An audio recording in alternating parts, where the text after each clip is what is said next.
afternoon and thanks for joining us again. It's the Bridge TV show, your compelling link in a changing world. I'm Itoro, columba, and it's my pleasure to report for you today. I'm excited for so many reasons.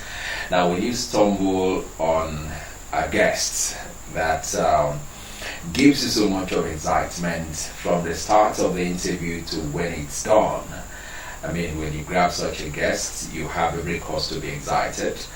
And especially when such a guest has been relatively elusive of late, you hardly can stumble on him any other day, every other day. When you have a real privilege of grabbing him, sitting him for upwards of for 1 hour, then you have every reason to be more excited. That's the feeling right now. Okay, it's my pleasure to be joined by this man who means different good things to different people. Is a known name here and outside of here, and it is on record to be a very strong and unrepentant advocate of social housing in Nigeria. It's like a passion for him, and wherever he goes, that's what he champions. He is noted to have been behind the construction of the prestigious, the popular Shelter Freak housing estates in Uyo, Akwa Ibom State. That's during the day of Obong Victor Tasa Governor. And about 3 years ago, if I'm not wrong, he decided to relocate from Uyo to the center. And the relocation, if you ask me, has really paid off. As we speak, my guest, beyond being the CEO of Nabone Consult, is a consultant to the Niger Delta Development Commission on housing. And now the big one is the alternate chairman of the ministerial committee on the 10,000 affordable homes project. Now that's an initiative of the federal government to give to Nigerians at the first instance about 10,000 affordable homes, and he's the alternate chairman for that project. Does it not sound big that an Akwa Ibom person is good enough to occupy such a big position? Our guest is an interview with the light, as I said, anytime, any day. Our guest is very soon, who knows, going to become a grandfather. And when you look at him and you match his looks with his age, you can see a big gulf. And it's my pleasure to be joined by this man who once tried his hands out on the governorship of Akwa Ibom State way back 2007. As I keep saying, that it didn't work then does not mean it will never work. You never can tell what happens tomorrow. My pleasure to be joined by this recurring decimal in the politics of Akwa Ibom State, this new name in matters of housing within and outside the country. These interviewers delight. I don't know how I'll stop, making reference to him, with such description. My pleasure to be joined by Nyak in his own right, architect Ezekiel Nyak Etok. Good to have you here. Thank you. While you were going on and on, I was actually considering, with such credentials, why didn't I think of 2015? Anyway, thanks so much. Those are very kind and complimentary. Thank you. I appreciate it. It's really been a long time. I think the last time we had this session was sometime, if it was 2013 or the early 2013. That almost put you in trouble. But I thank God he did it. Yeah, we survived it. I will continue to survive it. Yeah. So how is Abuja? How is Doctor? How is Anyekan and the siblings? You start on an exciting note with me, because the first one is family, okay, and second is housing. That's right. And the third is others. That's right. So starting with family, you started with number one. My people are very good, extremely good.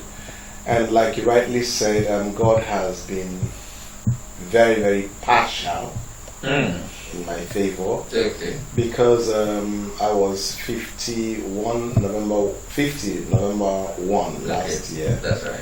And at 50, I think it's now public knowledge, all my children are out of school, graduated very, very well. No longer paying school fees? No, I'm wondering what to do with my money. God, what do I do with my money? Not only am I no longer paying school fees, my second son, he heads the project department of my company, graduated about 4 years ago. Wow.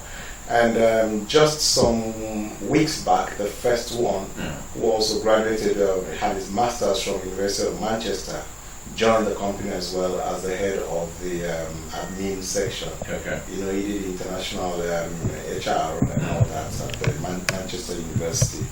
And I was asking myself, why do I need to recruit people at that level and pay them who will not be able to give me what I already have in-house? That's right. But all along, I've always tried to make sure that my children do what they want to do. None of them is an architect like myself, nor a medical doctor like my wife.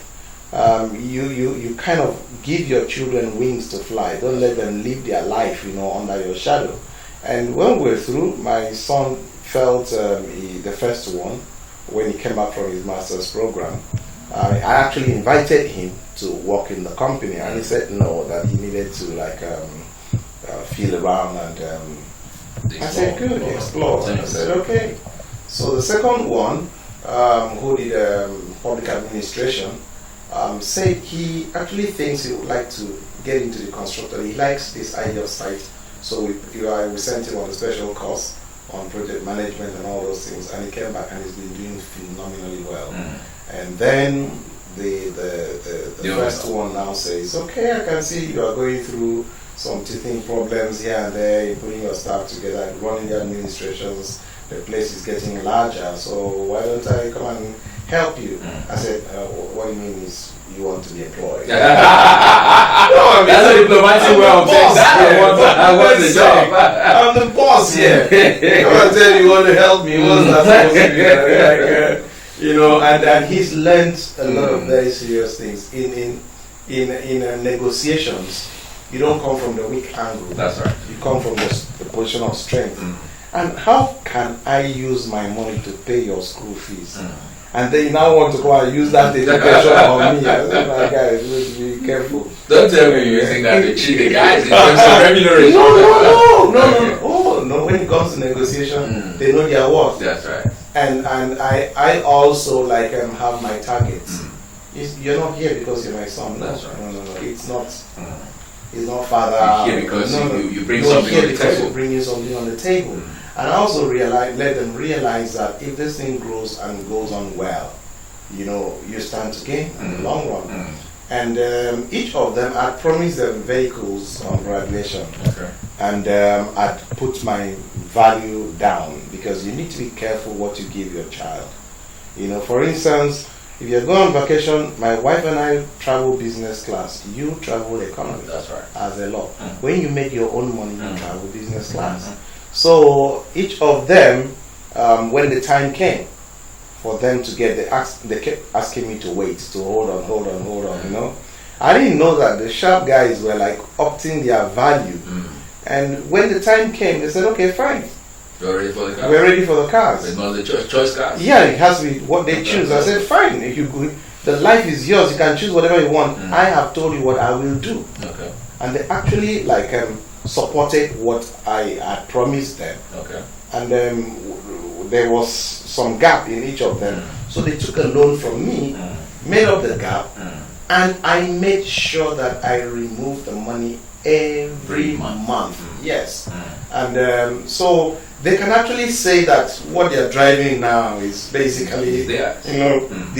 And but the fact is that they paid. I gave them what I could. They took the loan and they paid back the loan. Financial discipline. Yes, financial discipline. Because you don't want to you don't want to go for what your hand cannot reach because my father is rich. No. You have to be who you are on your own terms. Now I can see. And then daddy's daughter. Daddy's daughter. That one has special privileges. For instance, the boys, a 2-2, you go and work. A 2-1, you can go for your masters, but I pay only the tuition. You work to sustain yourself. A first class, I do everything for you. The second one had a 2-2. He stayed to work. The first one had a 2-1. He went for his masters, but he had to work to sustain himself. It's only the girl that has a special consideration, and she doesn't even want to take up the consideration, which is you can have a master's that I'll sponsor, because you need to be careful how you Treat a girl. Yeah, treat a girl. That's right. You don't want to leave room for another man to say, look, they're going to do it. Yeah. If you want to do anything, let it be that you want to do and not because you were deprived. And again, if your parents don't have, you can understand. But if they have and they over deprive you, okay, and then you also need to know how to balance the expectations so that what should not be a priority is not seen as a deprivation. Okay? Because you have their classmates that travel business class, you know, because the parents are rich. Some are probably not doing as well as I do. But I need to sit down with you and engage you and let you understand why you do not have to take things in isolation. Because those people's priorities are different. That's right. And I think that with every sense of responsibility, I can say that God has been amazing to me. Sometimes it's easy for you to think that you are achieving what you're achieving on account of anybody that tries that is ignorant. Account of hard work. Yes, it's not about that. How hard do I work? Do I work harder than a truck pusher? That's it. You don't work harder than them. Yeah. It's just about God's mercy and grace. Enough. Okay. Alright, so relocating to Abuja. Yes. Beyond what we see, Yeah. and on the basis of which we can rate and say, hey, it was a good idea. Yeah. Initially, it must have been risky, Yeah. but it was a good idea. Yeah. But would you agree with me? As I said, beyond my own perception, would you still say it was a wonderful idea? It was a very tough decision to make for 1, 2, 3 reasons. Number one, it was actually in 2007. Okay, wow, Yes. Wow. The only difference is that I've been so passionate about this town that I insisted I would not relocate my office for a very long time. And I was coming to this town every single week. I was getting jobs because I was not engaged here. I was not doing any job here, you know, or didn't have any contracts. I didn't have anything. So I was doing things outside, but bringing the money and paying the people here. And when you're an architect and the internet age, you can actually do a lot of things, from anywhere. Now that was number one. Why did I relocate? I contested the governorship with the present governor. And when he won, wisdom demanded that I should give him space because I had my idea of the things I wanted to do, the way I wanted to do them. I was not one of those that got into politics or governorship driven by money. I had no money, little or no money, compared to the others. But I had a passion, I had a drive, I had a very deep instinct on what I wanted to do. So, when you hear a lot of people calling me concept man, I came up not with the standard, political approach, but from the approach of somebody who really wanted to get certain things done. I did a lot of research, I had a lot of passion. I came up with what I call the big picture and what I wanted to achieve within the state. And I believe that so many other aspirants also had their dreams. By the time a leader emerges, or what you may call a winner emerges, wisdom demands that you give that person space. That's right. Because if I had emerged, I would have expected that people should allow me to do what I had articulated to do. Now, when you give that person space, what you do is you don't abandon the person or over-distance yourself from the person. You make yourself available such that if he seeks your opinion, he would call you and say, please, what do you think of this? And if you have need, from him, you can also say, my brother, please, is it possible for you to do this for me? So you keep in touch without being in his face. So I needed to leave the environment. And I left maintaining my office here.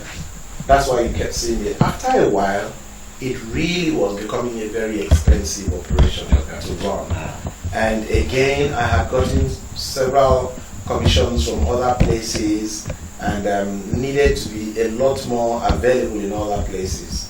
Those were the things that really happened, and that's why you did not see me. But from time to time, I come back, and I'm happy to say that my office has been fully revived for years now in the state. That's why I'm a little more regular. But even with that, I'm not regular within the political circles. The only thing is that once you have contested an election, having lived here through the period of Obongata for almost 8 years, I'd come to have a network of friendship within the political class. And when you leave that space, you don't leave the relationships. You still maintain the relationships. That's right. So what I do is maintain off-record political relationships. In terms of going for political programs or being this and that, no. I have no interest in all those things. But I've maintained a very personal touch with most of the political leaders, and we've maintained very close friendships. And the advantage I enjoy again is that they don't see me as a typical politician where they need to lie to. If there's one person that knows the true position, the true temperature, the true feeling, the true thinking of 80% of the politicians in this town, it's myself. Because they call me, they come to me, they talk to me honestly, sincerely, openly, knowing that number one, whatever they tell me will be held in the highest level of confidentiality, and secondly, that they will be able to have honest discussions with me. So those have helped me a lot, and it's one of the reasons why sometimes I get a little bothered about things happening, and sometimes I also agree to talk like this because every information has a responsibility. For me to know something, maybe there's something I'm supposed to do with that thing. That's right. But you need wisdom to know what to do and how to do what to do. That's right, and where to do it. Okay, now from your answer, it looks as though that decision was more of a politically propelled decision. But how well has that paid off professionally? Professionally, it has paid off very well, very, very well. The reason is that Nigeria is 36 states plus the Federal Capital Territory. That's right. If you restrict yourself to Akwa Ibom, God help you if the powers don't like you, you are finished. You're completely finished. The alternative is for you to become a bootlicker. The alternative is for you to lose your conscience as a man. To smile when you don't want to smile, to be subservient, to lose your whole person. Because you need to balance out between what you want to do and the stomach. That's right. You need to keep afloat.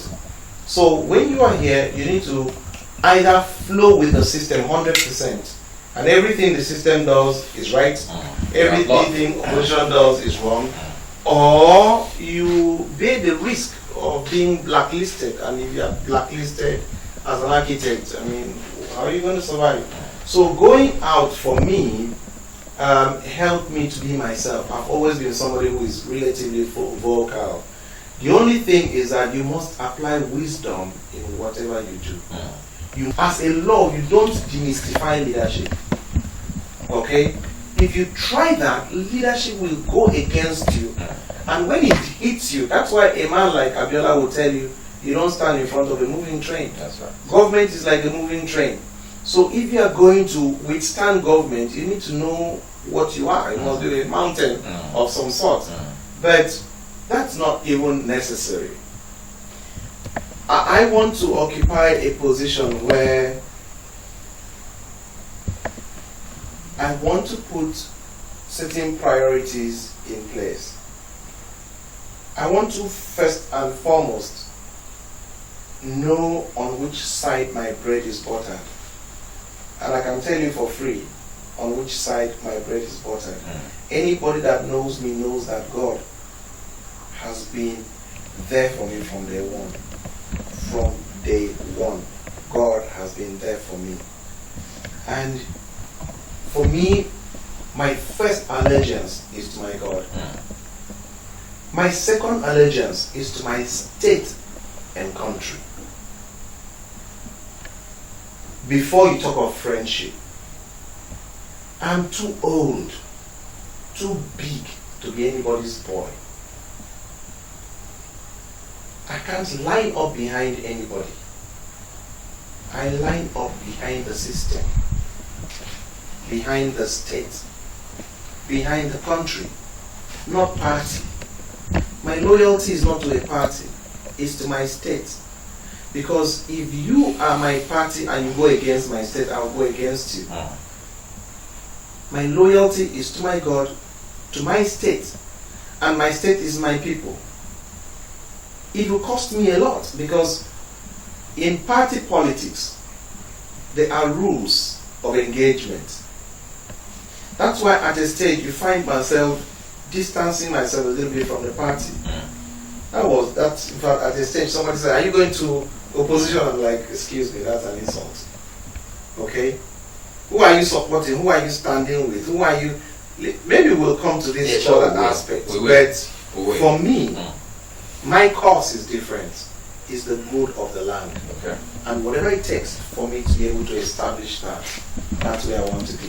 All right, so now let's begin to count the blessings of the relocation and begin to name them one by one. I'm not so sure if you have grabbed the consultancy job for NDDC until you relocated. Yes. Maybe we should start with that one. So is it safe to say that's part of the gains of moving to the Yes, center? I would say so. You see, God does his things in a way that no man can explain. And I've seen things unfold in a way that I just sit down and I'm amazed at how God works. And it teaches me to be patient and watch things. Let me come back home. If you look at the goings on in the estate, I was asked to supervise the estate that the state government is doing at Itoro. I was very upset. Very, very upset. Some other people may not understand it, but at my level of practice, you don't call me to supervise another person's design, because whoever did the design has gone home with 75%. But whoever goes to do the supervision is the one that is seen. So everybody thinks that you are the one, but you are only left with 25% according to the stage of work. Okay, so you're not even paid the 25%. If they do 10% of the work, you're paid 10%, 20%, 20%, 30%, and this thing has dragged for almost 4 years. The only difference is that, okay, we'll say, okay, residency, take 3 people and we'll pay the salaries of those people, okay, and they give you what the salaries are. But in terms of the fees, it doesn't add up. And I had a very good relationship with Barrister Inaidem, who was the Commissioner of Housing then. And somewhere along the line, His Excellency pulled him for another assignment. And what did he do? He brought in Barrister Basdan Abia. And when he came, I was like, a good friend of mine from way back. But you see, unknown to me, God was bringing back a strategic relationship and putting us together. That's right. And the day he was announced the MD of NDDC, he said, I couldn't find a better person in the whole of this country to give me, articulate for me a policy on housing, because housing is so important. My little time in Ministry of Housing has opened my eyes to employment generating capacity of housing, the dignity of man restored through having a roof over his head, everything, so much of it. And he said, I couldn't find a better person. Maybe if he was not the commissioner, he probably would have known I was an architect, but not that close, and probably another person. So because of that short period of time, he brought us together. And when he went there, and he happens to have a chairman who also is a very, very close friend of mine, and then they brought the executive director of projects, who is another very good friend. Somebody jokingly said, Nyak Etok, did you write the list of the NDDC board to Mr. President? Because these are people that have been my friends, real good friends over the years. And each of them, once my name comes, like, you know, they want to say housing, and you find 4 people saying at the same time, Nyak Etok, and each person wants to take the credit. I bet the others are like, well, bottom line is, I wouldn't say it came from relocating, but on relocating, I took on the fight the advocacy for social housing to the next level, where I was very well known within the presidency, very, very well known. And every minister that came, the minister of housing, they asked them, have you talked with architect Nyak Etok?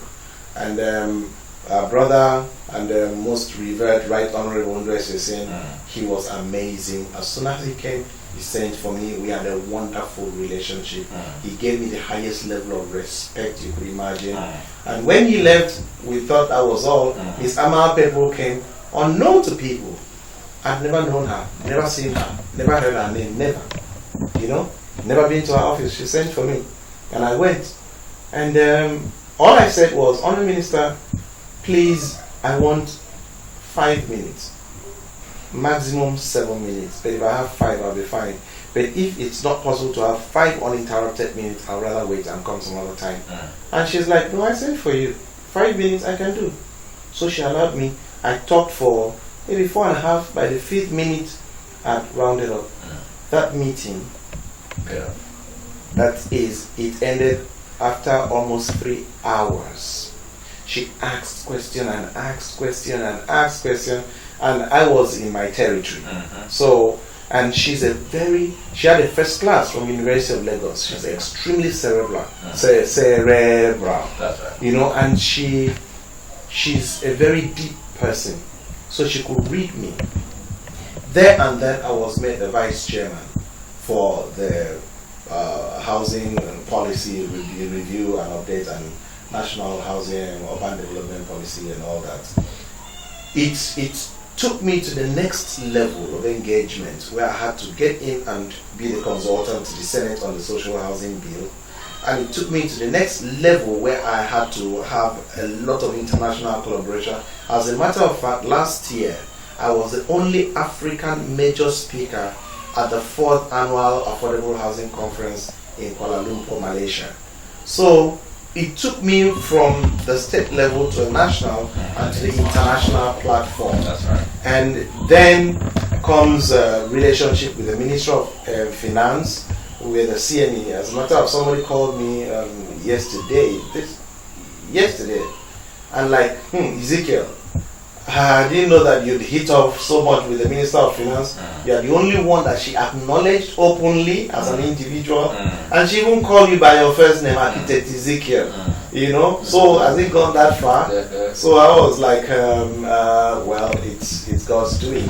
Not only that, we now have another minister from my side again, my sister, who has been again phenomenal. She's been amazing, and she's not tried to come and the minister here, because she's very mature. And again, as a policy, no matter who Nyak Etok is, he's not the minister. That's right. So I tell myself that first and foremost. And when I go to her, I say, Honourable Minister, listen, you are the boss. You are the one. I can't raise any more in this place. I can't do anything without you. And I think she appreciates that level of, do I call it humility? I think it's just being myself. But I must say this, meeting her has made me not to miss Miss Amapepo, as unfair as that might sound, because she's amazing, she's phenomenal, she's motivated, she's passionate, she's sincere about the whole thing, and she's desirous of seeing it done. Alright, it's time for us to go for a quick break. It's been no holds barred. That's how it's going to be until it gets to its limits. Architect Otuekong Ezekiel Nyak Etok, a known name, a recurring decimal, as far as housing, social housing, but that has to be emphasized, is concerned. That's where his passion lies. That's what he dreams. That's what he sleeps. That's what he eats. Now, his passion has taken him beyond the shores of the state to the center, and he's going global now. Now, when we come back from this break, we're still going to continue to count the blessings of that hard decision of relocating from Akwa Ibom to the center, and that's when we're going to talk about the big one, his recent appointment as the alternate chairman on the federal government's new housing policy, 10,000 affordable homes projects. The committee was recently inaugurated by the coordinating minister of the economy in collaboration with the minister for housing and urban renewal. So when we come back from the break, you can be sure that all of that will fall into place. Please join us when we return.